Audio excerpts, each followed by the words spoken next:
یہ بھائیوں most detail حدیث ہے عذاب قبر کے حوالے سے. میں اسے ورڈ بائی ورڈ پڑھوں گا اوریجنل کتاب سے. سنن ابی داؤد میں 4753 ہے.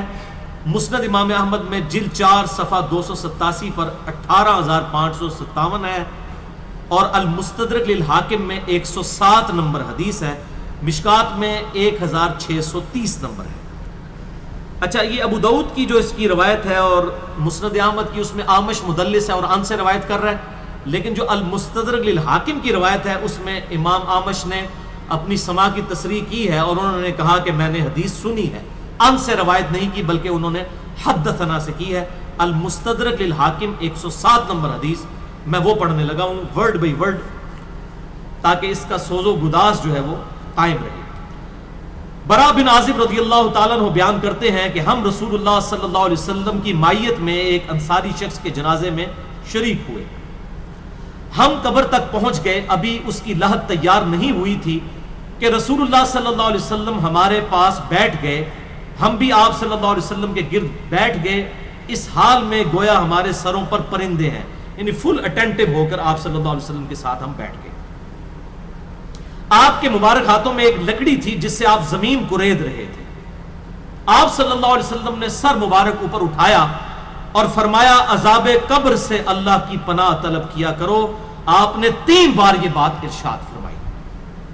پھر آپ صلی اللہ علیہ وسلم نے ارشاد فرمایا بندہ مومن جب دنیا سے رابطہ توڑ کر آخرت کی طرف متوجہ ہوتا ہے، یعنی جب اس کی موت کا وقت آتا ہے، تو سورج کی طرح چمکتے دمکتے سفید چہروں والے فرشتے جنتی خوشبودار جنتی کفن لے کر اس کے پاس آتے ہیں، حتیٰ کہ وہ حد نظر تک اس کے سامنے بیٹھ جاتے ہیں. پھر ملک الموت تشریف لاتے ہیں حتیٰ کہ وہ اس کے سر کے پاس بیٹھ جاتے ہیں. اچھا قرآن میں بھی ملک الموت کا نام آیا ہے، سورہ سجدہ کے اندر، احادیث کے اندر بھی. البتہ تورات میں اس کا نام اسرائیل بھی آیا ہے، اور ہمارے اہل سنت کے جو اولین مفسرین ہیں امام طبری رحمہ اللہ المتوفی 310 ہجری، انہوں نے بھی یہ ورڈ استعمال کیا ہے. لہٰذا موت کے فرشتے کو اسرائیل کہنا بھی جائز ہے ہمارے سلف کے ہاں، کیونکہ آج کل بعض لوگ کہتے ہیں اسرائیل نہیں ملک الموت ہی کہنا چاہیے. اسرائیل کا لفظ بھی ثابت ہے. پھر ملک الموت تشریف لاتے ہیں حتیٰ کہ وہ اس کے سر کے پاس بیٹھ کر کہتے ہیں پاکیزہ روح اللہ کی مغفرت اور اس کی رضامندی کی طرف چل. وہ روح ایسے نکلتی ہے جیسے مشکیزے سے پانی کا قطرہ، بالکل غیر محسوس طریقے سے اس کی روح نکال لی جاتی ہے. اور جب ملک الموت اس کی روح نکالتے ہیں تو باقی فرشتے اسے آنکھ جھپکنے کے برابر بھی ملک الموت کے پاس نہیں رہنے دیتے، بلکہ اسے فوراً اس کے کفن اور اس خوشبو میں لپیٹ دیتے ہیں جو جنت سے لائی ہوتی ہے. پھر اس کی روح کو لے کر بلند ہوتے ہیں اور فرشتوں کی جس جماعت کے پاس سے وہ گزرتے ہیں تو فرشتے پوچھتے ہیں کہ یہ کیسی خوشبو ہے، تو وہ اس کے دنیا کے ناموں میں سے بہترین نام لے کر بتاتے ہیں کہ یہ فلاں بن فلاں کی روح ہے، حتیٰ کہ وہ اسے آسمان دنیا تک لے پہنچتے ہیں اور اس کے لیے دروازے کھولنے کی اجازت طلب کرتے ہیں. تو جنت کے جو آسمانوں کے دروازے ہیں اس کے لیے کھول دیے جاتے ہیں. پھر ہر آسمان کے مقرب فرشتے اگلے آسمان تک اسے پروٹوکول دیتے ہوئے اس روح کے ساتھ جاتے ہیں، حتیٰ کہ اسے 7ویں آسمان تک پہنچا دیا جاتا ہے. تو اللہ تعالیٰ فرماتا ہے میرے بندے کا نامہ اعمال علیین میں لکھ دو، جو سورۃ المطففین میں آیا ہے. علیین اور سجین یہ 2 مقامات ہیں. ایمان والوں کی روحیں جو ہیں علیین میں ان کا نامہ اعمال لکھا جاتا ہے، اور جو منافقین ہیں مجرم ہیں سجین میں لکھا جاتا ہے. سورۃ المطففین سورت نمبر 83 ہے، پارہ نمبر 30 کے اندر. اور اسے واپس دنیا کی طرف لے جاؤ کیونکہ میں نے انہیں اسی دنیا سے پیدا کیا اور اسی میں انہیں لوٹاؤں گا اور پھر دوبارہ اسی سے نکالوں گا. پھر اس کی روح اس کے جسم کی طرف لوٹا دی جاتی ہے. لیکن یہ لوٹنا دنیا کا سا لوٹنا نہیں ہوگا، یعنی وہ لوٹنے کے بعد یہ نہیں ہے کہ مردہ قبر میں کوئی بیٹھ جائے گا ہمیں نظر آئے گا. یہ سب کچھ برزخی معاملات ہوں گے جو میں نے پچھلی دفعہ ڈسکس کیے تھے سورہ فاطر کی آیت نمبر 42 کے تحت، کہ نیند کی حالت میں بھی انسان کی روح قبض ہوتی ہے لیکن اس کو چٹکی کاٹے تو وہ جاگ اٹھتا ہے. روح کا تعلق بھی رہتا ہے اس حالت میں بالکل اس طریقے سے. یہ ایک ڈیفرنٹ لائف ہے، برزخی لائف. پھر 2 فرشتے اس کے پاس آتے ہیں، یعنی اس کی قبر میں، اسے بٹھا کر پوچھتے ہیں اب یہ وہ 4 سوال یہاں پر آ رہے ہیں اس ڈیٹیل حدیث میں. پہلا سوال کرتے ہیں تیرا رب کون ہے؟ من ربک کا. وہ کہتا ہے ربی اللہ، میرا رب اللہ ہے. دوسرا سوال پوچھتے ہیں تیرا دین کیا ہے؟ ما دینو کا، تیرا دین کیا ہے؟ تو وہ کہتا ہے میرا دین اسلام ہے. پھر پوچھتے ہیں کہ وہ آدمی جو تم میں مبعوث کیے گئے وہ کون ہے؟ اب یہاں پر وہ ڈیٹیل آئی، الذی بعث فیکم، وہ شخص جو تم میں مبعوث کیا گیا تھا وہ کون تھا؟ تو یہ جو کہتے ہیں نا قبر میں آپ صلی اللہ علیہ وسلم آ جاتے ہیں، تو کہ کسی حدیث میں بھی نہیں ہے. اس میں ڈیٹیل آ گئی کہ اس سے پوچھا جاتا ہے جو شخص تم میں پیغمبر بنا کر بھیجا گیا وہ کون تھا؟ تو وہ کہتا ہے ہوا محمد رسول اللہ، وہ اللہ کے رسول محمد صلی اللہ علیہ وسلم. مسئلہ حاضر و ناظر میرا ریکارڈ ہے، مسئلہ نمبر 7، جس میں نے یہ تمام شبہات کلیئر کیے ہیں.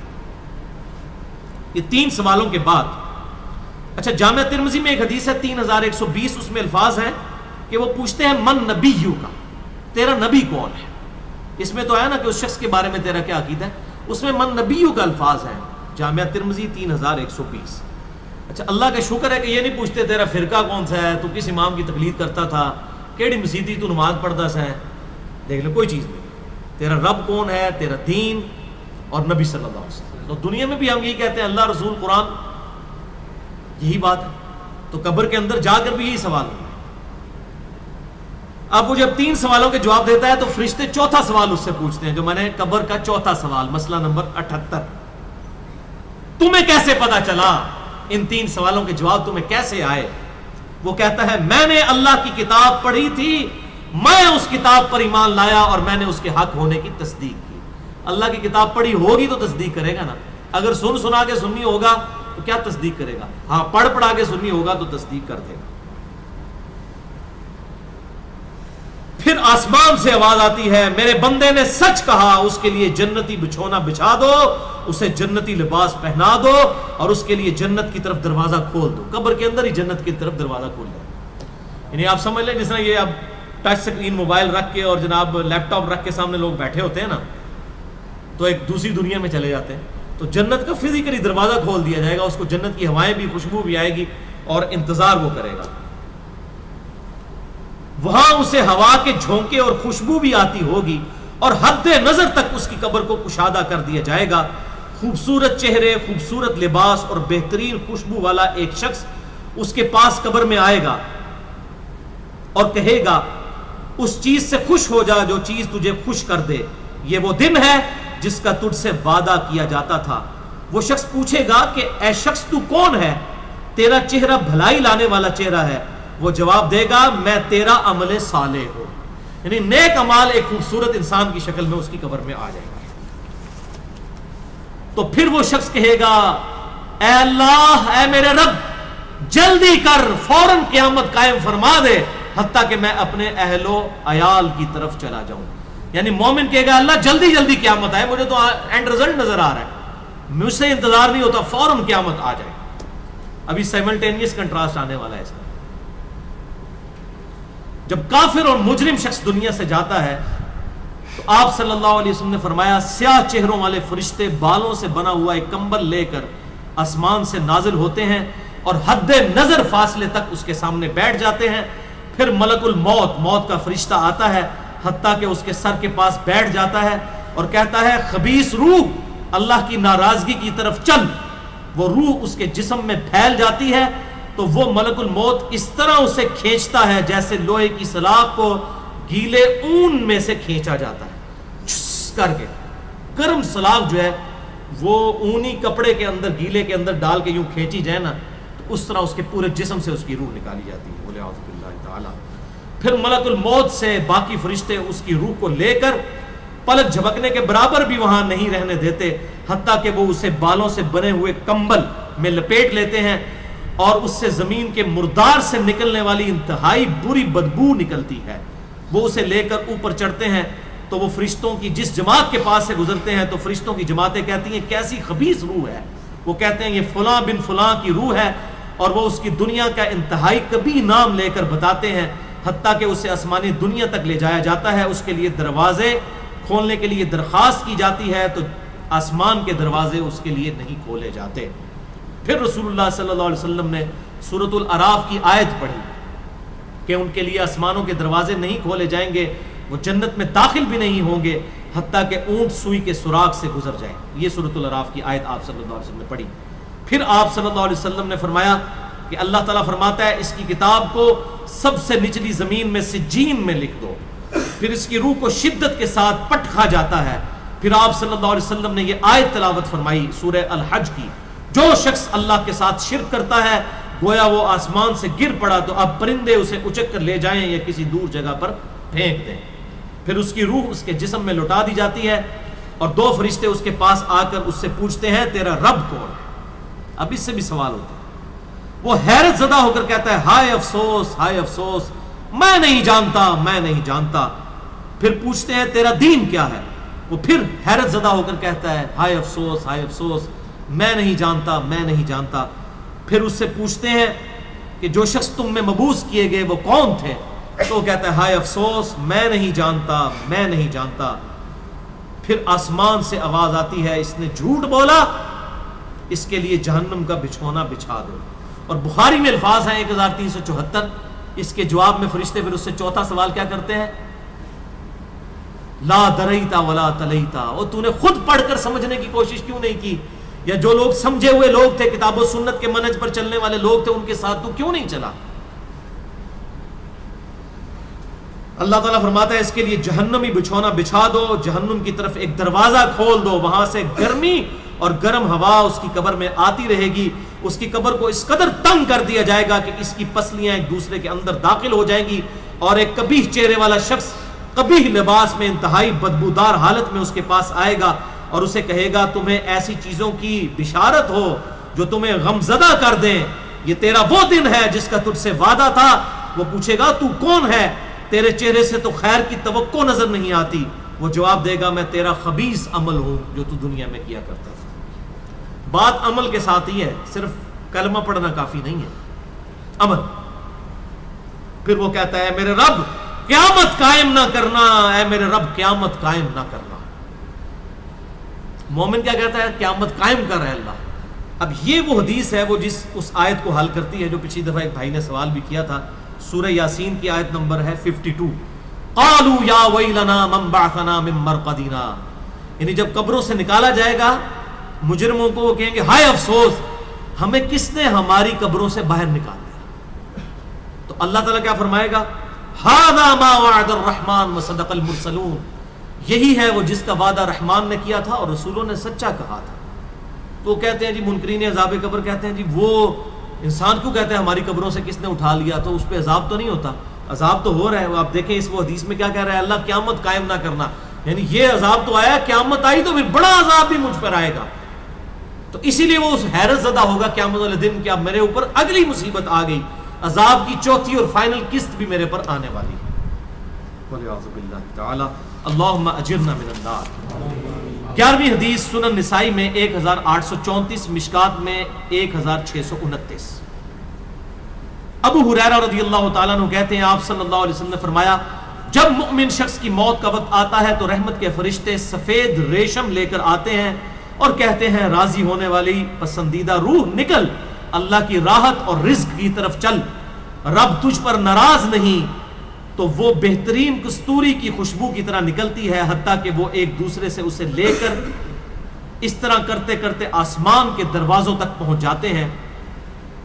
تو وہ کہتے ہیں زمین سے یہ کیسی پاکیزہ خوشبو تمہارے پاس آئی ہے، وہ اسے مومنوں کی روح کے پاس لے جاتے ہیں، یعنی نیک آدمی کی روح کو، جو پہلے مومن مر چکے ہیں ان کی روحوں کے پاس، تو انہیں اس کے آنے پر اس سے بھی زیادہ خوشی ہوتی ہے، یعنی مومن انتظار کر رہے ہوتے ہیں اور ویلکم کرتے ہیں۔ جیسا کہ تم میں سے کسی کو اپنے بچھڑے ہوئے شخص کے ملنے پر خوشی ہوتی ہے، تو وہ آلریڈی جو مردہ روحیں وہاں پر پہنچی ہوتی ہیں، جو مر چکے شخص جو ہوتے ہیں ان کی روحیں، وہ نئی آنے والی روح سے پوچھتے ہیں فلاں کا کیا حال ہے، فلاں کا کیا حال ہے۔ پھر وہ کہتے ہیں اسے چھوڑ دو کیونکہ یہ ابھی ابھی دنیا کے غم میں مبتلا ہو کر یہاں پر آیا ہے۔ تو مرنے والا شخص کہتا ہے کہ تم جس شخص کے بارے میں مجھ سے پوچھ رہے ہو وہ تو فوت ہو چکا ہے، کیا تمہارے پاس نہیں آیا؟ وہ کہتے ہیں اسے تو اس کے ٹھکانے ہاویہ یعنی جہنم میں پہنچا دیا گیا ہے، اور جب کافر شخص کی موت کا وقت آتا ہے تو عذاب کے فرشتے بالوں کا لباس لے کر اس کے پاس آتے ہیں اور اسے کہتے ہیں ناراض ہونے والی ناپسندیدہ روح نکل، اللہ کے عذاب کی طرف چل۔ وہ مردار کی انتہائی بدبو کی صورت میں نکلتی ہے، حتیٰ کہ وہ اسے زمین کے دروازے کے پاس لے آتے ہیں تو وہ کہتے ہیں یہ کتنی بدبودار ہے، حتیٰ کہ اسے کافروں کی روح کے پاس ملا دیا جاتا ہے۔ اب دیکھیں کہ وہ مومن پوچھ رہے ہوتے ہیں، اب میں اس کو ٹرانسلیٹ کر رہا ہوں، برا نہیں منانا، وہ مومن کہتے ہیں کہ فلاں شخص کا کیا حال ہے، فلاں بزرگ، فلاں مولوی صاحب، فلاں حضرت صاحب کدھر ہے؟ وہ کہتے ہیں وہ تو جناب کدوں نہ مار بیٹھے تو آڈے کول نہیں پہنچے، اور پھر فرشتے سے جناب اتنے نہیں آئے جو دوزخ ہی تھے، یہ دیکھ لیں۔ یعنی وہ اسی لیے پوچھ رہے ہوتے ہیں کہ تو چل ہم تک پہنچ گیا، فلاں بھی ایک دنیا میں بڑا کوئی مشہور نیک آدمی تھا، وہ کدھر گیا؟ تبھی تو وہ ایکسپیکٹ کر رہے ہوتے ہیں نا اس کو کہ اس کو بھی یہاں پہ آنا چاہیے، تو ان کو بتایا جاتا ہے کہ بھئی وہ یہاں پر نہیں، وہ کہیں اور پر ہے۔ 12ویں حدیث جامعہ ترمذی میں 1071 نمبر اور مشکات میں 130 نمبر ہے۔ سیدنا ابو ہریرہ کہتے ہیں نبی صلی اللہ علیہ وسلم نے فرمایا جب میت کو دفن کیا جاتا ہے تو 2 سیاہ فام نیلی آنکھوں والے فرشتے اس کے پاس آتے ہیں، ان میں سے ایک کو منکر اور دوسرے کو نکیر کہا جاتا ہے۔ سیاہ فام نیلی آنکھوں والے خطرناک شکل کے فرشتے منکر اور نکیر۔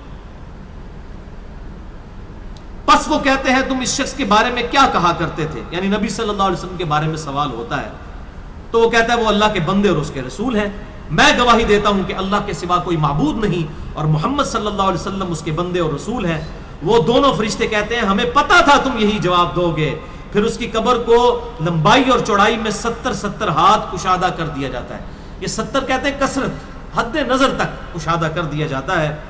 پھر اس کے لیے اس میں روشنی کر دی جاتی ہے، پھر اسے کہا جاتا ہے سو جا۔ وہ کہتا ہے میں اپنے گھر والوں کے پاس واپس جانا چاہتا ہوں تاکہ انہیں بتاؤں کہ میں کامیاب ہو گیا ہوں، لیکن وہ کہتے ہیں کہ تو دلہن کی طرح سو جا، جسے اس کے گھر کا عزیز ترین فرد ہی آ کر بیدار کرتا ہے، حتیٰ کہ اللہ تعالیٰ اسے اس کی خوابگاہ سے قیامت والے دن بیدار کرے گا، یعنی اسے لٹا دیا جائے گا، پھر اس پہ وہ کیفیت وہ جنت والی طاری رہے گی، پھر الٹیمیٹلی اللہ تعالیٰ اسے دوبارہ سے زندہ کرے گا۔ اور اگر وہ منافق ہوا تو وہ کہے گا میں نے لوگوں کو ایک بات کہتے ہوئے سنا تو میں بھی ویسے ہی کہا کرتا تھا، یعنی مجھے نہیں پتا، اللہ کی وہ گواہی نہیں دے سکے گا، رسول اللہ صلی اللہ علیہ وسلم کا اقرار نہیں کر سکے گا، میں کچھ نہیں جانتا۔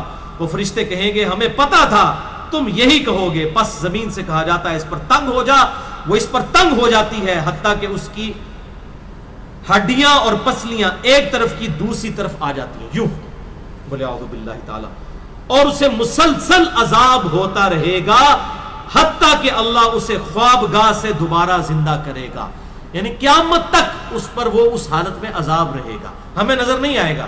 جیسے سویا ہوا شخص ایک ڈراؤنا خواب دیکھتا ہے وہ تکلیف محسوس کرتا ہے، پاس کھڑا شخص نہیں محسوس کر سکتا۔ اور سنن دارمی میں ایک حدیث ہے صحیح سند کے ساتھ، مشکات میں 134 نمبر ہے کہ آپ صلی اللہ علیہ وسلم نے فرمایا 99 اژدہے اس پر، 99 جو ہے خطرناک ڈینجرس قسم کے سانپ اس پر مسلط کر دیے جاتے ہیں جو قیامت تک اسے ڈستے رہتے ہیں، اور وہ اتنے خطرناک اژدہے ہیں، آپ صلی اللہ علیہ وسلم نے فرمایا کہ اگر ان میں سے کوئی ایک بھی دنیا پر اپنی پھنکار پھینک دے تو دنیا کی زمین کا بھی سبزہ نہ اگائے، ایسا زہر ہے ان کے اندر۔ وَلِعَاذُ بِاللَّهِ تَعَالَى اللہم اجرنا من النار، اللہم اجرنا من النار۔ یہ بھائیو عذاب قبر کیمرے سے نہیں دیکھا جا سکتا، یہ اللہ تعالیٰ نے پردہ رکھا۔ 13ویں حدیث جامعہ ترمذی میں 2308، سنن ابن ماجہ میں 4267، مشکات میں 132۔ سیدنا عثمان غنی رضی اللہ تعالیٰ عنہ جب بھی کسی قبر کے پاس سے گزرتے تو اتنا روتے کہ ان کی داڑھی تر ہو جایا کرتی۔ ساتھیوں نے پوچھا حضرت جب دوزخ کا ذکر کرتے ہیں اس وقت تو آپ کی آنکھوں میں آنسو نہیں آتے، لیکن قبرستان آ کر آپ پر ایسی حالت کیوں طاری ہو جاتی ہے؟ تو سیدنا عثمان نے فرمایا کہ میں نے اپنے محبوب صلی اللہ علیہ وسلم سے سنا کہ بے شک قبر آخرت کی منزلوں میں سے پہلی منزل ہے، جو اس میں بچ گیا اگلی منزلیں اس کے لیے آسان ہوتی چلی جائیں گی، اور جسے یہاں پر مشکل درپیش ہوئی اس کی اگلی منزلیں اس سے بھی مشکل در مشکل ہوتی چلی جائیں گی۔ پھر آپ صلی اللہ علیہ وسلم نے فرمایا میں نے قبر سے زیادہ سخت اور برا منظر کبھی نہیں دیکھا۔ تو یہ حضرت عثمان غنی رضی اللہ تعالیٰ عنہ کی وہاں پر یہ حالت ہوتی تھی، اور اس میں کیا الفاظ ہے؟ قبر آخرت کی منزلوں میں سے پہلی منزل ہے۔ لہذا یہ پرفیکٹ دعا ہے، اللہم ربنا آتینا فی الدنیا حسنہ وفی الآخرۃ حسنہ وقنا عذاب النار۔ یہ مولویوں نے جو اپنے بیچ میں جو ہے وہ انجینئرنگ کرنے کی کوشش کی ہے، وقنا عذاب القبری، وقنا عذاب الحشری، یہ جو بدعت داخل کی ہے، اس کی ضرورت ہی نہیں ہے، کیونکہ عذاب قبر بھی اس میں داخل ہے۔ اس میں الفاظ آپ نے دیکھ لیے کیا ہے، قبر آخرت کی منزلوں میں سے پہلی منزل ہے، تو وقنا عذاب القبری وقنا عذاب الحشری کہنے کی ضرورت ہی نہیں ہے۔ ربنا آتینا فی الدنیا حسنہ وفی الآخرۃ حسنۃ وقنا عذاب النار۔ تو اس سے یہ بھی بات پتہ چل گئی کہ قبرستان جانے کا مقصد ہے آخرت کی یاد، جو صحیح مسلم میں حدیث ہے 2259 کہ قبروں پہ جایا کرو تاکہ آخرت کی یاد آئے۔ تو سیدنا عثمان بھی دیکھیں قبرستان جا کر وہاں پر آخرت کی یاد کے لیے جایا کرتے تھے، اور یہ حقیقت بات ہے، قبرستان جانے سے ہی انسان کا قبلہ درست ہوتا ہے۔